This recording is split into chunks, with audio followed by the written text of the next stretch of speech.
This is Talking Drupal, a weekly chat about web design and development from a group of guys with one thing in common. We love Drupal. This is episode 282, Starting a Drupal Career. Welcome to Talking Drupal. In this episode, we talk with Mike Anello about starting a Drupal career and his training to jumpstart it. I'm John Picozzi. Our guest today is no stranger to the Drupal community or to podcasting for that matter. Welcome, Mike Anello. Thank you very much for having me. So Good Mike's, to see you guys again.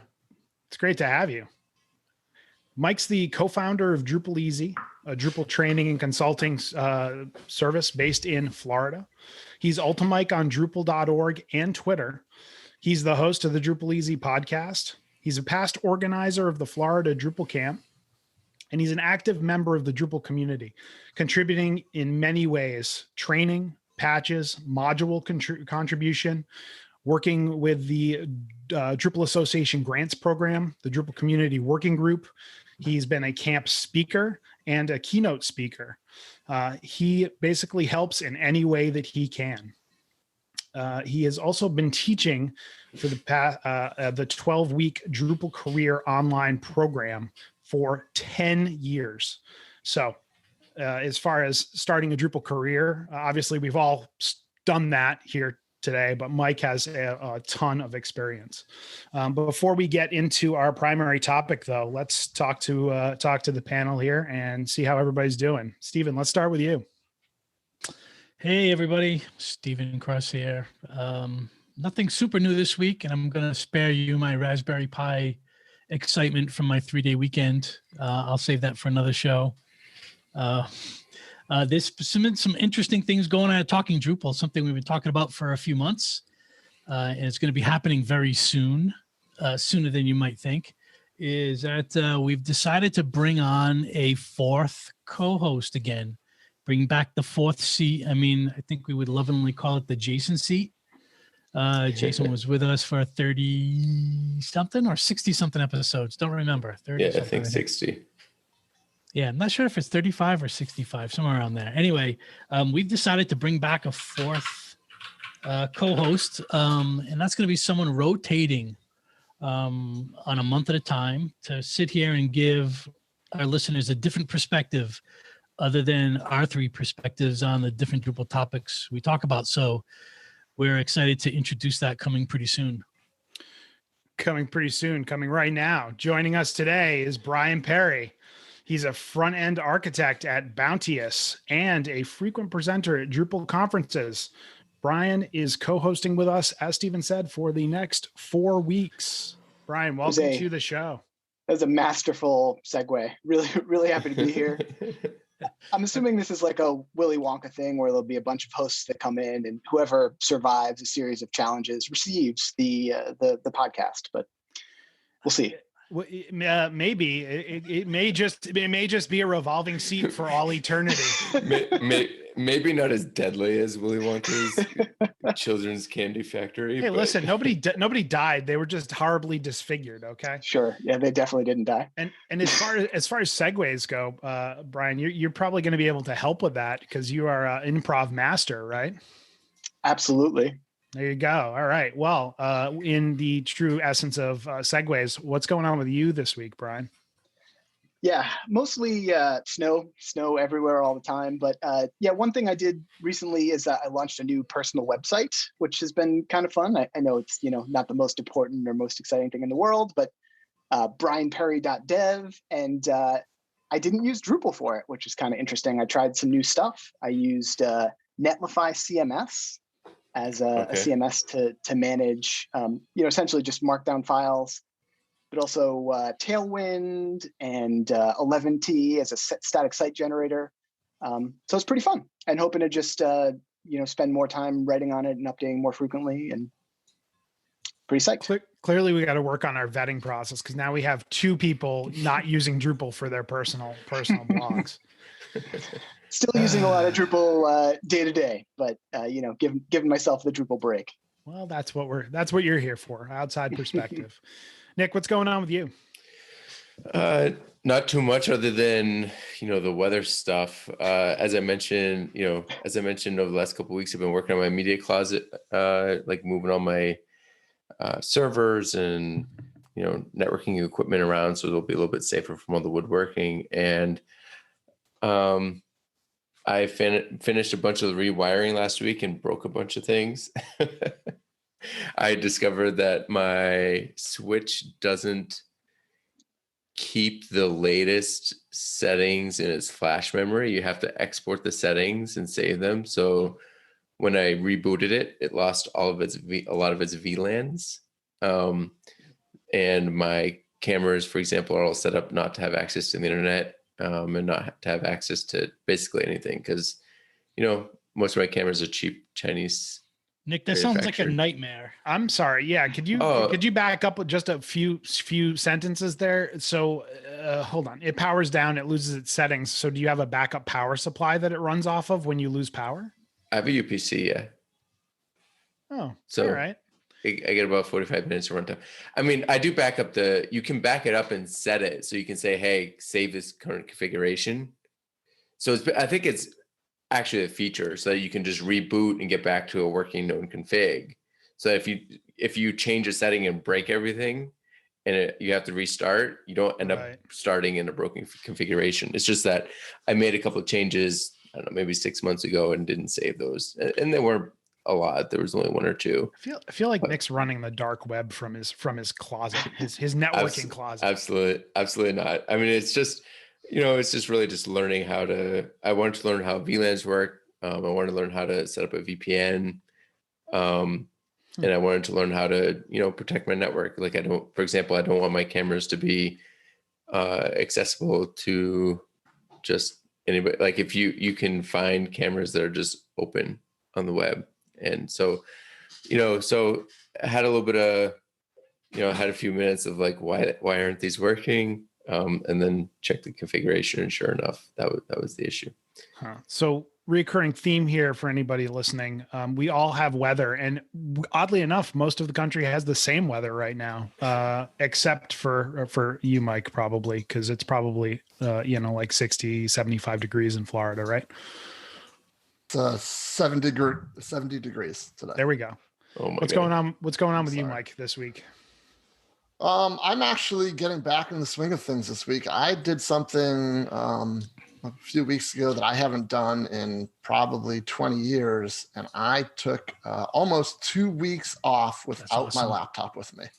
Oh wow! And for not majority, but about half the time, I was actually without cell service. It's great. I was hiking out in the Grand Canyon. And, cool. Yeah, it was phenomenal. It's a good place to go during a pandemic. I love Arizona, as our listeners know. I'm a big fan of Arizona. So yeah, so that was it was a little bit nerve-wracking, at first, but I quickly forgot. Drupal's still standing. We're all still here. Yeah, so can't wait to do it again. Did you go all the way down, or? Yeah, I actually so one of my best friends and I, it's a lottery system to get a cabin at the bottom of the Grand Canyon. Mm-hmm. And so every year, my friend and I both put in for it in hopes that one of us gets it. And this is the first time that we both got it. Oh, wow. So I actually went rim to river to rim and then did it again. Wow. So cool. I actually did it twice. I put on, I hiked probably somewhere between 100 and 110 miles. Yep. Oh, wow. Yeah, it was phenomenal. Which you're in pretty good or maybe excellent shape if you can do that, because it's not so much. And what was the time span on that? A couple of days, right? That was, I basically, the first time I went down on a Thursday, came up on a Saturday, and then went back down on a Monday. 2 days later, went back down. But that being said, I'm an over preparer for a lot of things. So I trained my butt off on stuff like this. And I've done this, this is probably my 5th time doing this hike. So for the past 2 months, I'm walking around in my neighborhoods, with a 50-pound backpack and hiking boots. And we went. People are wondering why. Mike is that crazy guy you see, right? What's this dude doing? For no reason. It reminds me of a couple of years ago, we went to the Grand Canyon, and my now 8-year-old, was like, oh, let's go. So we go down, and we go, I don't know, we went a couple miles down. Right. Yeah.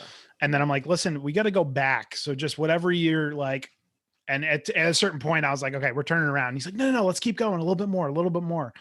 And I'm like, halfway back up. He's like, can you carry me? I can't do it. I'm like, no, I'm not carrying you. You decided you wanted to go so far. So yeah, you wanna add an X factor to that hike. Bring a young child with you. So funny story, real quick. The last 2 years ago was the last time my buddy and I did it, and at that point, it was just me and him and his 11-year-old boy. This was his like manhood trip. Yeah. And let's just say it was good. And they live, not too far from us. I've known the kid since he was born.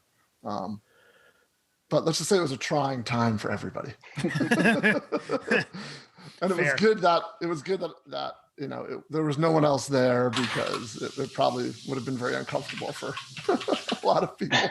So Yeah. It was difficult, but he made it, and it was a great adventure for all of us. Everybody learned. It was a learning experience. Everybody learned. Yeah. So as far as me, super excited. I'm getting some new tech. I ordered it last night, so it's in the mail, or going to be in the mail. I bought myself, my wife and I, a new iPhones, and I also got a new set of AirPods. So I know that most of the people on this call, or at least half of them, are going to be like, "Oh, more Apple stuff." But hey, look, there it is. That's these bad boys too. That's the one. That's the one I got. I couldn't do the over the head, version of the AirPods. But my point in bringing this up is I also applied for an Apple Card, which I was kind of like on the fence about, and then I looked at the benefits of it, and I was really kind of blown away with what they're offering as far as cash back on all of your purchases. So, did you get the titanium physical card? It's in the mail. It'll be here in 2 to 3 weeks or something like that. But yeah, so actually using the titanium card is frowned upon, because you only get 1% cash back if you actually use the physical card. However, you buy stuff at Apple, you get 3% back. And if you use Apple Pay, you get 2% back. Certain vendors like Panera and T-Mobile actually give you 3% back if you Apple Pay with them. So it's pretty interesting, because most of, everybody's got a rewards credit card these days. Everybody gets something from their credit card, right? Most of them are, 1.5%, 2%. 3% is a little bit unheard of. John, did you strike a sponsorship deal? Yeah, I was gonna say this is John's weekly marketing sales pitch for. No, I was really surprised by it, because like the Apple Card kind of came out, and I was kind of like, yeah, whatever. Another. I mean, it's another example of like, oh, when other people do it, ho hum. When Apple does it, oh, it's great. Discover's done 5% cash back for 30 years. Right. On rotating. But those are rotating things, which are super annoying to have to switch out all the time. I've had a Discover card, like it's not new. What was interesting to me is usually with the higher percentage in cash back, there's an annual fee, and there's no annual fee for this card. I mean, without going too far down this rabbit hole, Citi Double Cash is 2% on everything. No limits, nothing, no fees. Right. So that's 1% when you spend it and 1% when you pay it. So it's not, I mean, it is a full 2% if you pay your balance every month. Right. I'm just upset that nobody warned me about the Panera sponsorship on the Talkin' Finances podcast before I joined in. See what you did there. We'll move on. So speaking of moving on, we do have a story this week, which was suggested by Brian. It's from the Bounteous team. They talk about taking over an abandoned module. So, it's abandoned modules is a topic of that gets repeated often on this podcast, I think. So I'm interested to hear if you're interested to see somebody who, a company that took over a module and kind of their thought process. It's a pretty good write-up. It's the TB Mega Menu module. Did you have anything to do with this, Brian, or is this just something one of your coworkers managed? No, I really haven't had much to do with it. I've, kind of been aware of the efforts within the company, but I just thought it was a pretty interesting write-up, and it's a module that we often use on projects. So I was excited to see us, take the initiative to actually bring it back to life. What does the TB stand for? I forget what it used to stand for, but I think it was a company that is no longer involved in the module. So now it stands for the Better Mega Menu. It doesn't stand for Tom Brady. Got I mean, that would be another topic entirely for this podcast. We don't have the time. Yep. But yeah, and I'm not surprised to hear about the topic that comes up frequently, but it was just an interesting process because there's a lot of people who use that module, but not a lot of activity. And I don't think it even had like a final or stable Drupal 8 release. Yeah. So there was, a lot of effort in kind of bringing it back up to speed where it's active. Hey, Brian, was your team contributing to that module prior to taking it over, or just consumers?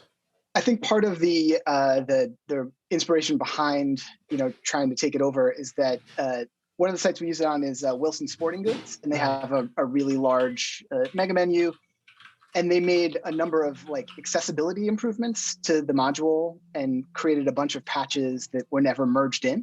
Oh, gotcha. Right. So that was another thing that kind of brought the idea to light. Man, I really thought Nick was going to have more to say on this topic. As listeners know, Nick is. I'm happy.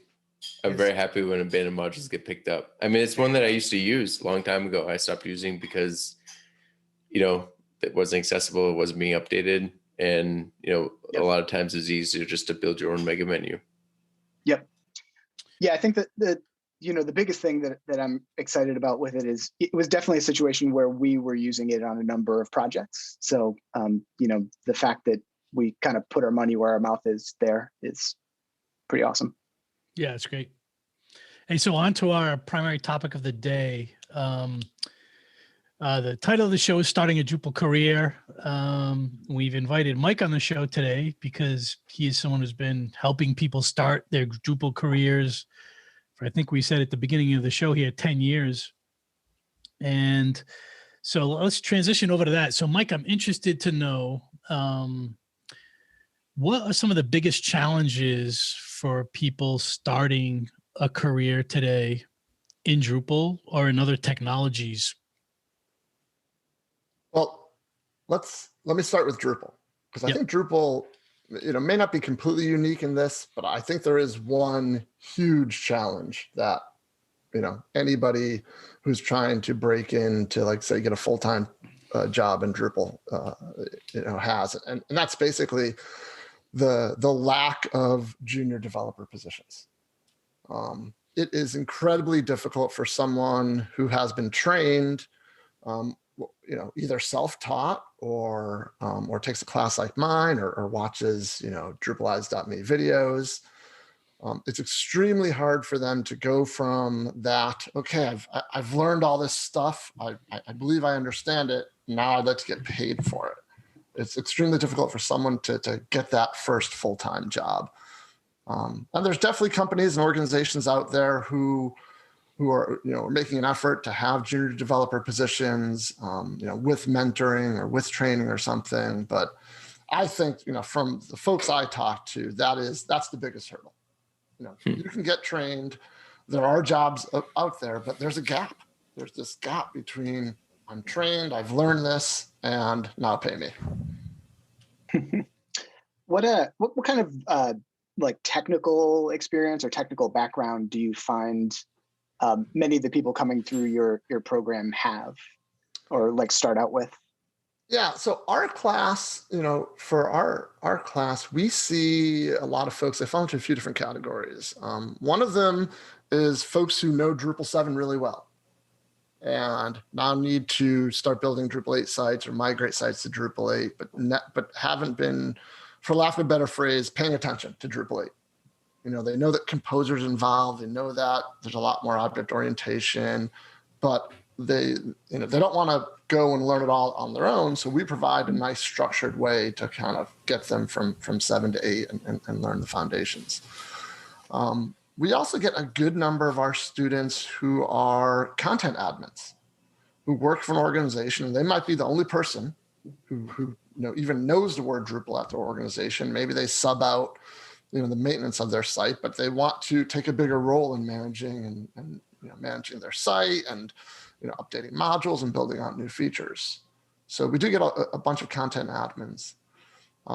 We do get some folks who are developers of some sort who are new to Drupal, whether they're WordPress, PHP, or some other thing, or maybe folks who just know rudimentary HTML and CSS. Go ahead. I was just going to ask, does the technical background really matter? Like, we all know people in this industry that have gone to college to get an arts degree, or we're doing something else and then they totally shifted. Like, do you think that do you guys see a lot of people that are coming from outside of the tech sphere? It's not in our majority, but we definitely have students every semester. The way we operate is, you have to qualify to take our class. And, to some folks, that's a big scary word, but basically we just want to make sure, we accept people who can succeed in the class. It's not a cheap class. It's very high touch. It's a limited size. So I personally interview all of our students and make sure that I see something in them or their background that, helps me believe that they can, ultimately be successful in the class and beyond. So there's not really any technical, we don't have any technical requirements. I've had folks, one of my favorite case studies that I tell all of our potential students is, about this one gentleman who was a gym teacher who, just super motivated. He was a little bit of a geek at heart and, wanted to switch careers and super motivated. And, he's now, he's a full-time Drupal developer now. Bet he has a really great Drupal website for his gym class too. It's funny with him. I think I got to know him like the end of a year, November, December. And his goal was to not have to teach the following fall. So he took our spring semester, which is like this time of year. He's just super motivated. And, by, a week or two after he completed our class, he had a full-time gig. It was amazing. So do you see a lot of that? Are a lot of people looking to switch careers, or is the majority like the other kind of class you said, people just looking to polish up their Drupal skills? I think it's in the minority. For us, in the past 2 or 3 years, it's definitely the minority of people who are looking to change careers. We started this class based on career changers. That was by far our majority. But these days, it's 7 to 8 other content management systems and folks who are content admins looking to up their game. That's our majority right now. It kind of makes sense that somebody would need some sort of introduction to Drupal before finding their way into this class. Like it seems like something that would be challenging to kind of start from nothing for. Yeah, I think I'm trying to think of an exception, but I think everybody in the past 3 or 4 years who has come to us looking for a career change has been referred to us by a friend, colleague, family member, what have you. So we actually have someone who is going to be taking our class starting on March 1st, who is in this exact position. And as an instructor, that's always a little bit difficult because I worry that, if the rest of the class has some, web development experience, whatever it is, and then I have one person who's brand new, that creates an imbalance in the students. And that's very difficult from my standpoint. So one of the things I always look for is make sure that folks in that position are just super motivated. And I give them, some things to make sure they're familiar with before the class starts. And as long as I see them progressing on that, then we normally don't have an issue. And Mike, I'm curious about as we're talking about the type of people coming in. Yeah. Is how do you see a large, I would envision this, see, I'm imagining this myself, that people are coming to you because their company has decided to switch to Drupal. And it wasn't a decision they're making themselves, but they're being pushed into it from maybe the company they work for or some other circumstance like that. Is that very common? Because I see people leaving Drupal for the same reason, right? Their company has made a decision that they're moving to a different CMS. So they're now exploring and learning those other technologies. Yeah, we definitely get 2 or 3 students every semester in that situation. Yeah. A lot of times it is a welcome change for them. Like they're looking forward to it. Yep. It's definitely the exception where someone is taking the course under duress. Or learning Drupal because their employer is forcing them to come. And honestly, I have a pretty good track record of bringing people around. I love Drupal, so I do a pretty good job of explaining the benefits of like a flexible information architecture and helping people see the light.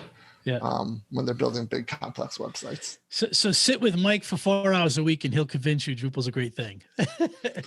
For most organizations, if you just want to do a blog, that's a different conversation. But right. Yep. If you're an organization and you have data that, needs to be described different ways, it's, maybe I've had too much Kool-Aid, but it's still really tough to beat Drupal. Right. So you talked about, kind of vetting people before they go into the program, right? And making sure that they're gonna succeed, which I think is great. But like, what type of experience level do you think like a Drupal job or the Drupal job world kind of needs from people? And what I mean by that is like, there are all different levels of people and all different levels of knowledge. Like when somebody comes in, you've verified that they're going to be able to learn learn throughout the class, but like what level do you guys hope to get that person to before they go out into the world? And do you think it's enough to get them out into the Drupal world? Yeah, it's a tough question, but the way I look at it is, our goal for folks coming out of the class is to be able to join a team. They're not going to know everything. I can't teach everything in 12 weeks, right? But understand developer workflow. Hugely important. Like you need to be able to get a git clone URL, get a database dump, and get a site up and running on your local. You need to understand that. You need to understand how Composer works. You need to understand git pulling and pushing and merging, at least a little bit. So workflow, every year, I think I add more workflow, and I have to remove a little bit of Drupal because workflow I think is so important. Because if someone leaves our class and takes a new job and it takes them 3 weeks to like get up to speed on workflow for an organization, unless that organization has some completely wacko workflow, that's too long. So workflow is a big part of it for me. Speaking of workflow, I mean, what other kinds of skills are really important? Do you cover any other soft skills or? Yeah, I am. It's funny because I could talk about this class all day and not really talk about like information architecture and views and all that stuff. The class is really meant to kind of be holistic, right? I am, the first time I taught the class, it was pretty much all in the browser. What do you see in the Drupal UI? And as the class evolved, we've shifted, there's still plenty there in the UI, but we've shifted farther and farther away from that. It's a lot of it's about writing, a reply to a task in an issue queue, being able to write down steps to reproduce an issue, being able to, explain to somebody like, here's what I'm seeing, here's where my problem lies, but in kind of an abstract manner without, having to explain the 7 hours of backstory that task might involve.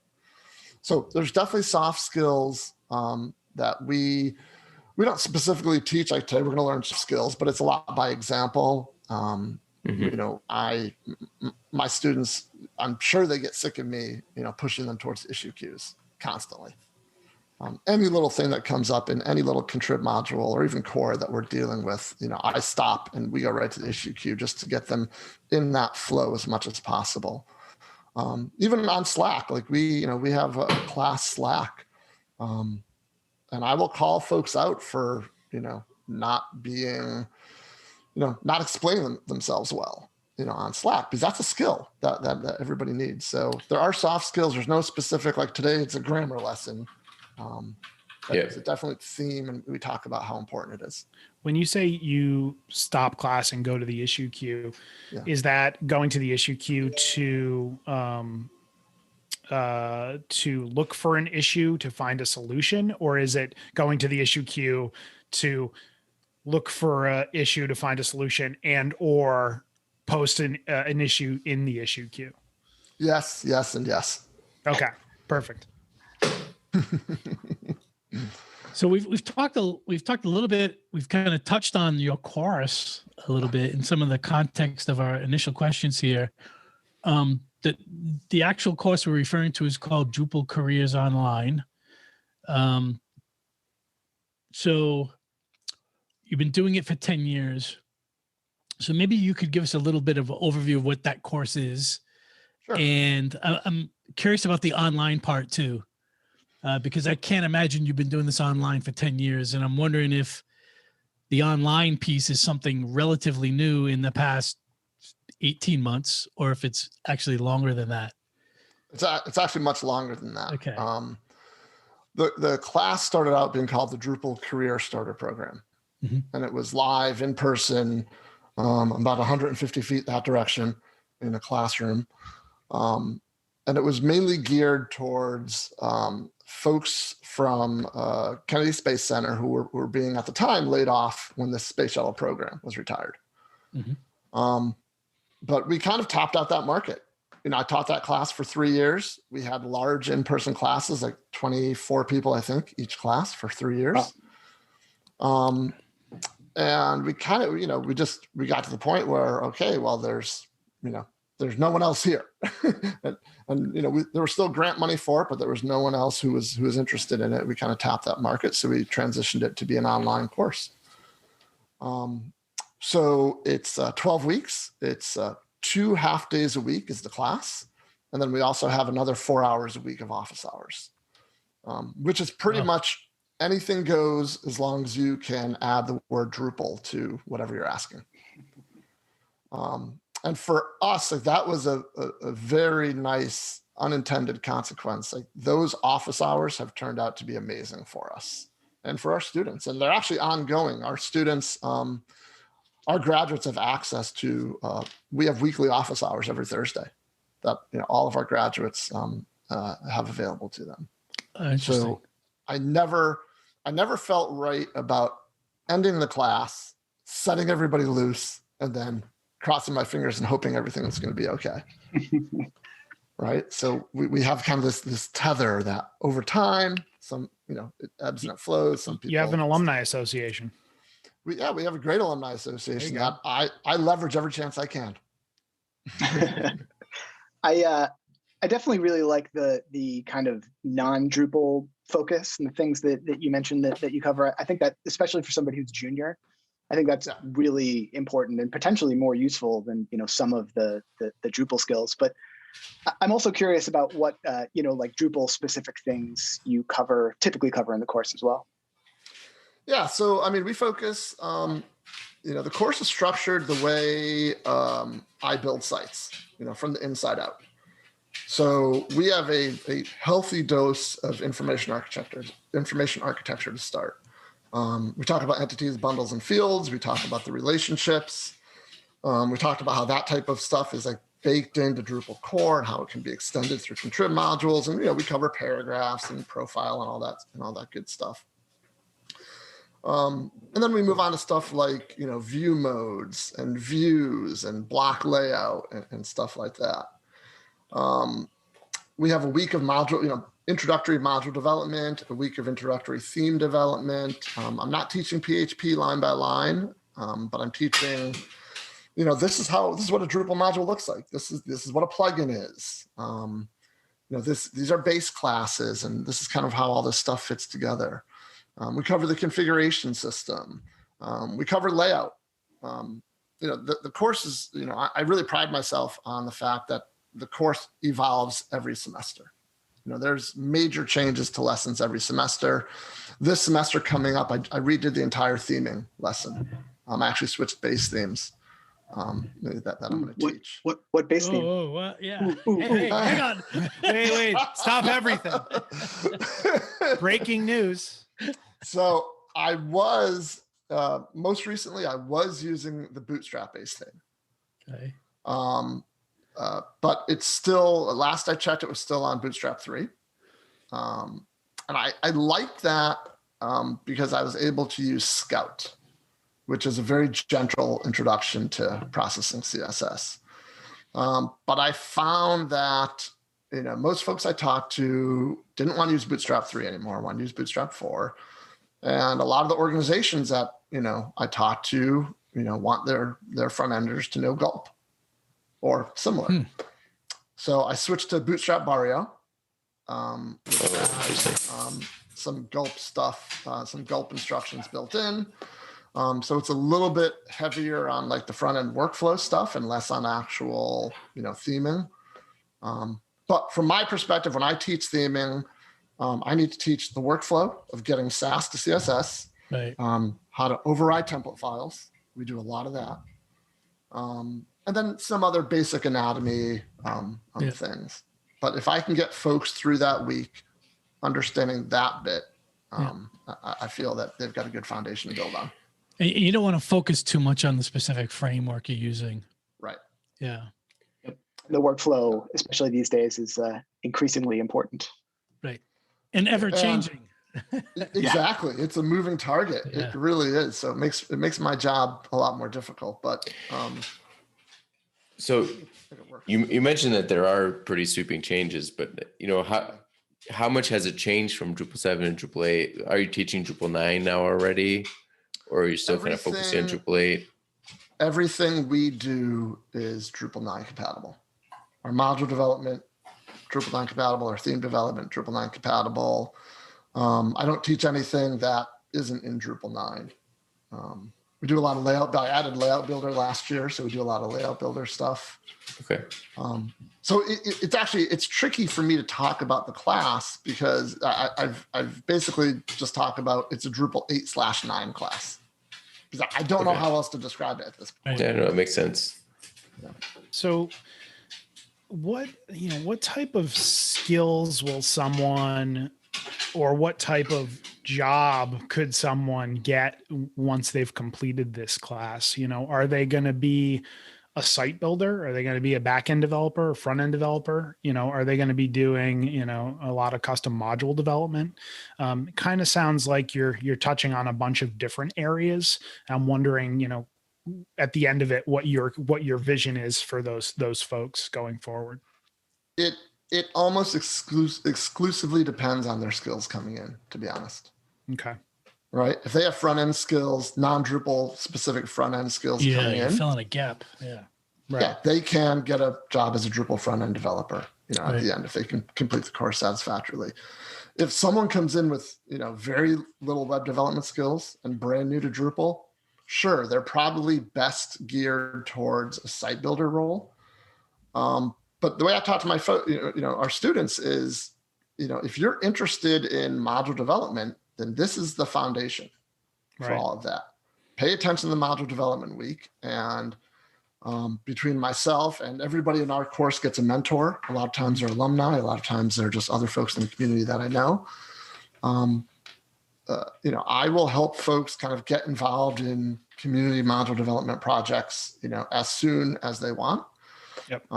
And then I will also, if they demonstrate they have a passion for something, I'm a reference for them when they're out looking for jobs.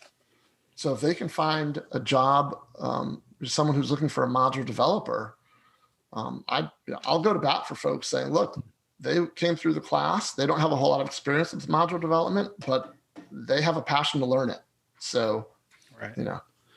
It's like a, for lack of a better term, it's like a 100 level class, right? You're coming in with a certain set of knowledge. This class is helping you enhance or fill the gaps in that set of knowledge. And then you're kind of going out into the world and finding, finding your place, right, in the role that you want.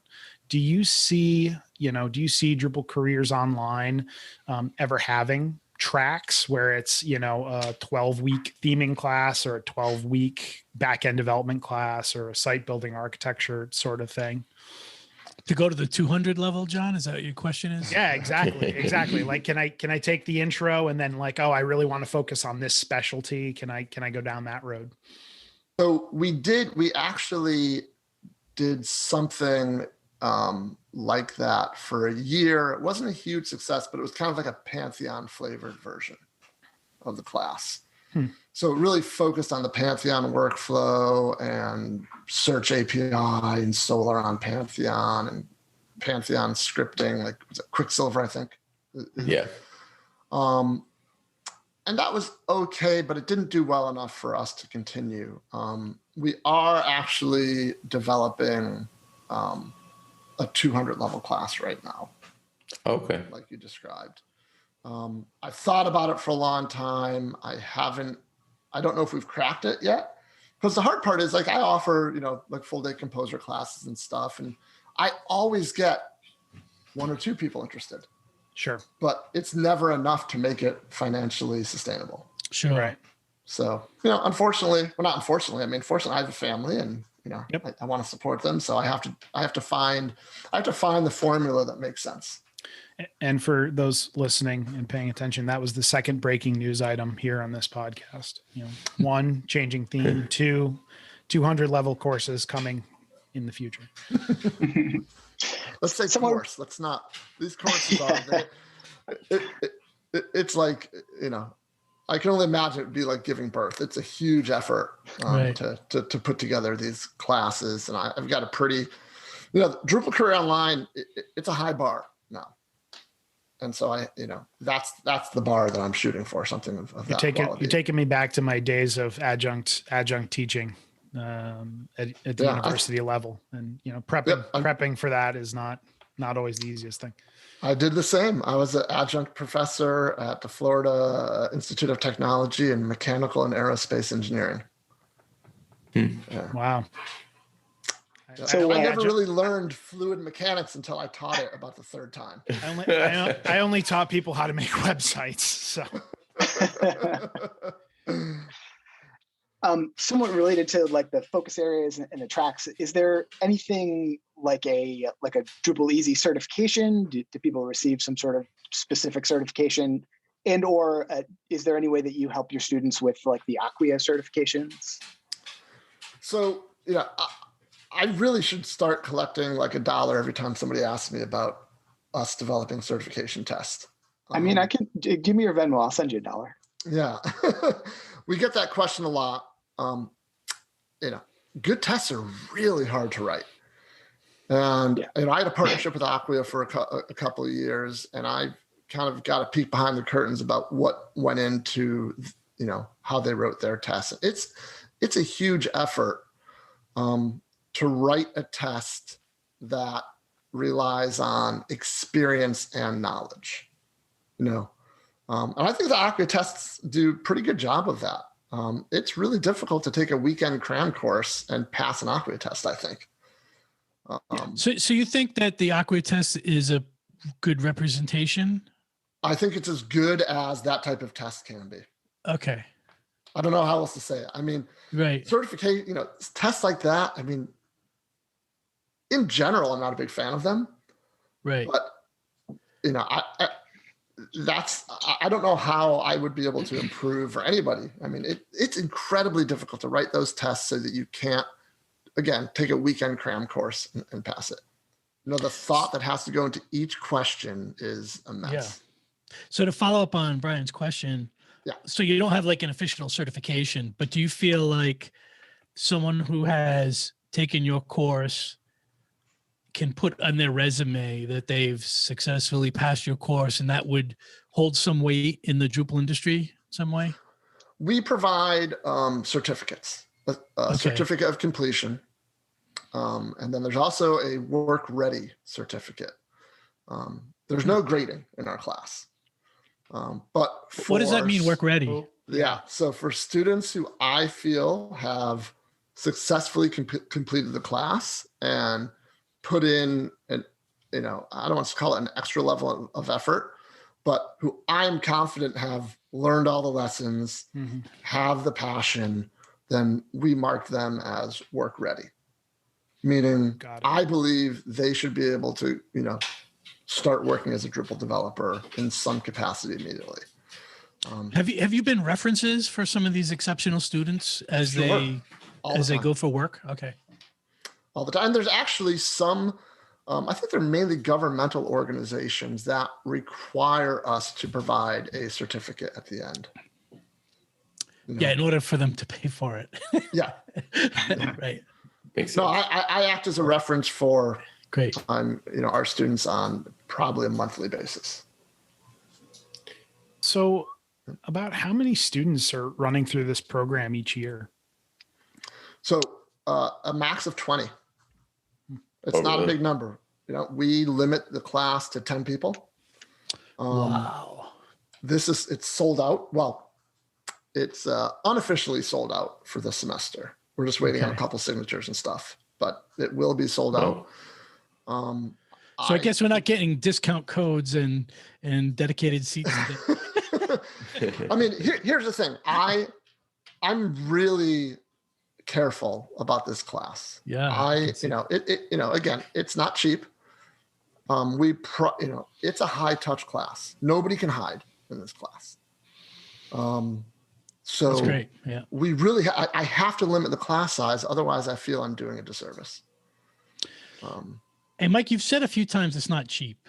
Do you mind disclosing how much it costs? Oh, sure. It's $3,400 for the semester. Yep. And that's 12 weeks, you said? Yep. 2 classes a week. 12 weeks. If you take advantage of every, of the class time and the office hours, it's 11 hours a week. Okay. This class is by far other than my family, my number one priority during those 12 weeks. So if someone hits our Slack with a question on the weekend, they're going to get an answer within an hour or two, unless I'm asleep. Okay. So you're not hiking the Grand Canyon during those 12 weeks? No, that's why that's why it just happened. What's the success rate of people after they get the certificate of getting a job? Do you kind of track those metrics? We do. And it's almost an unfair stat because the vast majority of our students already have jobs. So what is our success rate is they don't lose their job afterwards. That would be horrible. You went through Mike's class, you're fired. For the folks that do not have a web development job coming into our class, how many of those get a web development job in Drupal within 3 months after graduating our class? That's the majority. I don't have a specific number on it, but we're only talking 2, 3, 4 students per year in that situation. The vast majority of our students, have a job. Maybe they're just toiling away on Drupal 7 sites, or maybe they're an agency that does mainly WordPress, but now they're going to be starting to do Drupal. Yeah, it's striking to me that the name of your course is Drupal Career. And there's no way if people weren't getting jobs that you would call your course that after 10 years, right? Yeah. Yeah. I think that we have we're actually licensed by the state of Florida for the Florida Commission of Independent Education. We needed that license when we first started because we were providing this as a workforce program. Mm-hmm. So I think because of that license, at the time we needed to have the word, or we didn't need to, but these are like box checkers, this organization, this certification that we have. They asked us to have career in the name of our class for whatever ridiculous box checking reason. Yeah. So, and actually we have to renew every year. It's thousands of dollars. And we just don't want to rock the boat on that certification. So we just keep the name as Drupal Career Online. Career online career program. Is that however many times they need it, we will put it in there. Yeah. there you go. So, Mike, at the beginning, you mentioned you had a partnership with Kennedy Space Center to start the program off. Do you have any partnerships currently with any other organizations for placement or internships post, I guess, graduation, call it? No, we did more official or formal, I guess I say more formal partnerships towards the beginning. But we learned there really wasn't a need for the formality.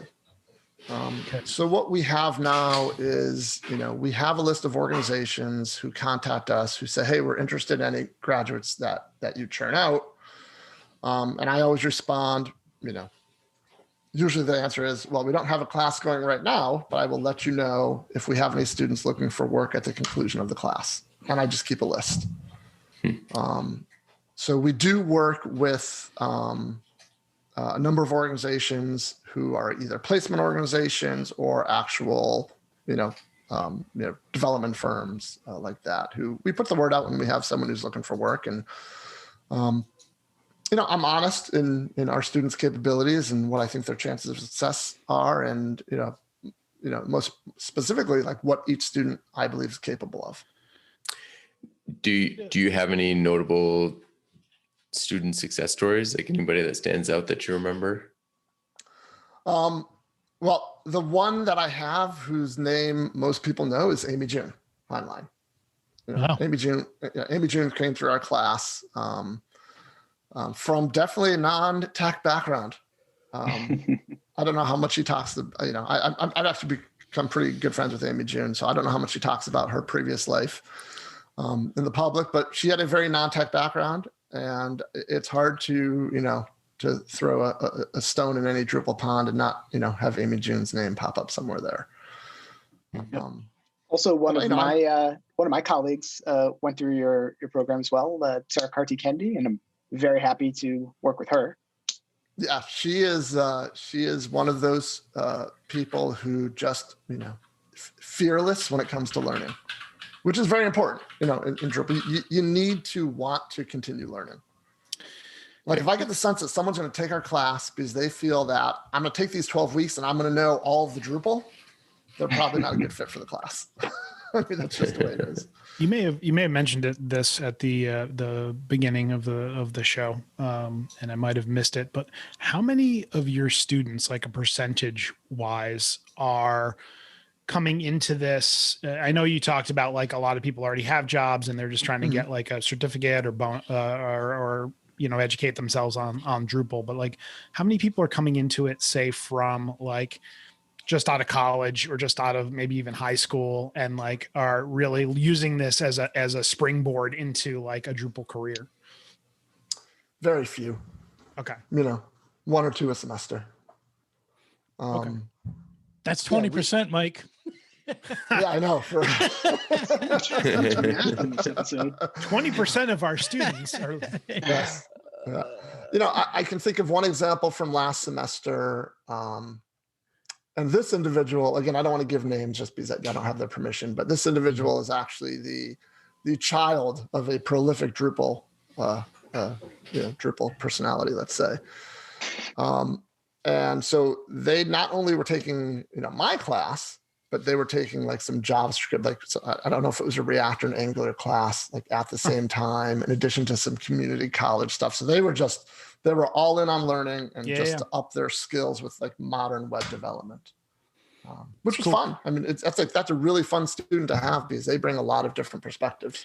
It's interesting, and we're going to go down a little bit of a rabbit hole here, but is there any, have you ever partnered with like another university or community college to say like, hey, there's also this course that we're doing that could, could potentially be helpful to your students as like a sidecar to whatever they're learning in their course program? Yes. And it's always been painful for us. Okay. We have gone down that road with 2 community colleges and 1 kind of larger university. We haven't done it in a few years. And I just don't think we ever really found the right partner. Right. We find folks who are interested in the class because the curriculum is solid, but we find ourselves having to explain what open source is in order to get the conversation going. And then that becomes a very long conversation. And I think an ideal partner would be, a university or college that already has other open source curriculum. And we would need a champion who really understands that and what that means. Because the community is a big part of our, curriculum as well. I talk about the community as an accelerant. Yep. Right. You can come to our class and ignore the community, or you can come to our class and get engaged in the community, and the community will do nothing but accelerate your trajectory. Yep. That makes. And we need partners 100%. Who really understand that. 100% agree, and that makes complete sense. So, the real nitty gritty details here. You kind of already talked about how often the Drupal Career online runs, but when is the next one? So I should know this off the top of my head. Also, I think you said it was sold out or potentially sold out. So when is the next one that people could actually get into? Right. So the next one, this upcoming one starts March 1st. So it's about 2 weeks from the day that we're recording this. Okay. But let me just look. I know that my wife, who handles all of the business side of things, the fall begins on August 30th. End of the summer, August 30th. Okay. Yeah. Mike, how soon does that sell out? So someone who's interested in the August version, when would you say they should start to get themselves registered? If you're interested, it makes sense just to contact us now. Okay. Just get on our radar. We don't sell out every time. I think there's a little, pent up demand this time, so to speak. I think we did a little bit better job marketing this time, to be honest, as well. But one of the things we do is we do these 1 hour, 60 to 90 minute, let's say, Taste of Drupal webinars, which is, me talking about the class. So if you want to learn more about it in a more structured way and get a little more details, these Taste of Drupal webinars, I believe those will start in July. But yeah, get it on our radar. And, if you're completely green and brand new, then I'll give you stuff to do between now and August 30th. No problem. Training before the training, before the class. I like it. Self-paced suggestions. There you go. If somebody needed a scholarship or financial aid, are there options for that available? Absolutely. And we do, it's case by case, obviously. Almost every semester, we have stuff like that going on. It's not something we promote a whole lot. But if you're a nonprofit, we've had returning students. We've had students who took the Drupal 7 version and are coming back for the Drupal 8 version. We have group discounts. So, organizations who are sending multiple students, that's one of the reasons we're sold out. We have an organization sending multiple students to this spring semester. Or if it's just a financial hardship, if we can be convinced that, and, there'll be some hurdles as far as, we need to make sure that that's actually the case and things like that. But, we're not unsympathetic. Absolutely not. We are looking to help and, find, good people to introduce to the Drupal community. Do you have questions or feedback? You can reach out to us on Twitter at Talking Drupal. You can reach us in the Talking Drupal channel on the Drupal Slack, or you can email us at show@talkingdrupal.com. You can get show updates by signing up for our newsletter at talkingdrupal.com/newsletter. Special thanks to our sponsors, Mark, Robert, Mike, Greg, Hawkeye, John, Philip, Aaron, Saud, Patrick, Nick, Peter, Mark, and Steven. That was a long list, and we thank them all. Patrons get a couple of benefits. They get the unedited raw feed of this show, which is From the moment we start recording to the moment we end, you get that in an audio feed. You also get mentioned on the show like those wonderful people just did. You can learn about Talking Drupal patron by become a patron on the Talking Drupal website. Should I have been swearing this whole time for the unedited version? No one told me that. No, this is a clean podcast. This is clean. I think he's referring to the 20 minutes we spent talking about credit card rates. That's the extra content. Actually, that was during the show. I'm sure Steven's going to edit that out, so it's okay. Don't worry about it. The unedited version, that sounds like a director's cut or something. That's the before and after. So, I mean, you still got time once we close out the show. As always, Mike, it's been great having you. It's been great chatting. Before we close out the show, is there anything that we missed that you would like us to talk about? No, it's great to be back here with you. Keep doing what you're doing, and hopefully we'll all be able to see each other in person, later this year. I mean, I'm knocking on wood, so hopefully that's the case. Well, I'll keep our fingers and toes crossed. Mike, if somebody wanted to get in touch with you, other than the Twitter or Drupal.org, how would they go about doing that? You just go to DrupalEasy.com and submit the contact form, or Twitter or I'm Ultimate pretty much everywhere. So it's that easy. Pun. Yeah, I don't know. There's not a whole lot of hurdles to poking me. And Brian, you made it through your first show. Congratulations. And thank you. Where can our listeners find you on the interwebs? Twitter is usually a good place. I'm Bry Comedy on Twitter. And like I mentioned, I hope to be writing a little bit more on my website, brianperry.dev. Nick, what about you? You can find me pretty much everywhere at Nixvan, NICXVAN. Steven?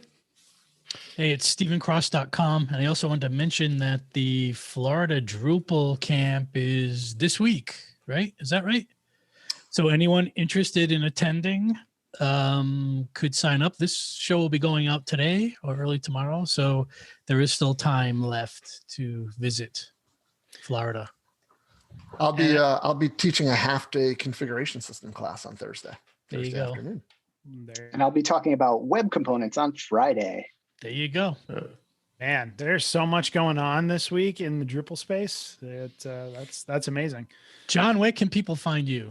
As always, I'm John Picozzi. You can find me on all the social networks and Drupal.org at John Picozzi, and you can find out about Oomph at oomphinc.com. Now, this isn't fair, by the way. Who put Brian's initials on that last thing? I switched it up a little bit. I was supposed to be the ultimate segue guy. Watch as I smoothly transition into it. Oh, this is the unedited part, right? It sounds very like it should be unedited. After he says this line is the unedited part. John, that was dirty play. I deliberately didn't put his initials on that. I wanted to still going in the radio voice. I'm powering through it. If you enjoyed listening, we've enjoyed talking. Thanks, everybody. Perfect. He handled it like a pro. I wanted him to be included in the closing of the show. There was such a pregnant pause there. It was uncomfortable.